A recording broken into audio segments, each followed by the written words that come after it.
Manipula. Sa mundo ng salitang pagtulong, ano nga ba ang tunay na sukatan? Ang halaga nga ba ng naibibigay ay isang patunay ng kalakasan?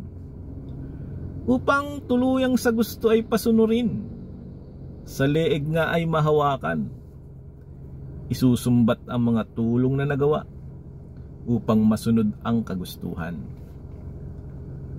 Sa ganitong uri ng mga sitwasyon, dito natin talaga malalaman kung ang hangad nga ba ay makatulong o para sa pansariling kapakanan. Pilit na isusulong ang mga nais, magbabanta kapag di pinagbigyan. Isang maliwanag na panggigipit, isang ugali ng kasakiman. Huwag sanang hayaan na kontrolin, ipakita ang tunay na paninindigan. Sapagkat mas mahalaga ang mga nakataya, mas may higit na masasaktan. Isipin kung saan lahat nagsimula, kung paano nagsikap at lumaban, upang ang mga tunay na layunin hindi matapakan at dungisan.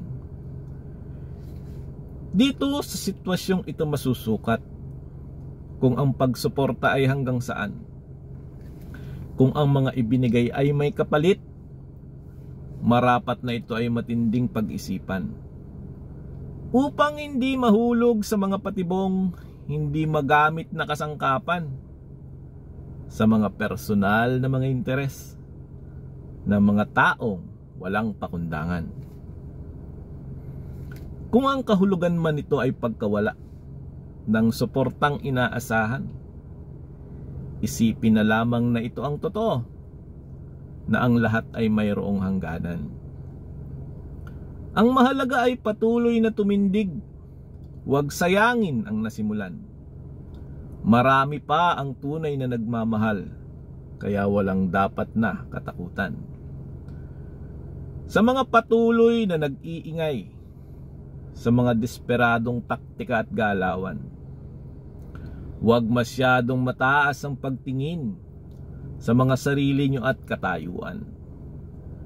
Huwag nyong subukan pa na sagadin, huwag nyong sukatin ang hangganan. Baka sa patuloy nyong pagmamanipula, humantong tayo sa isang malaking kaguluhan.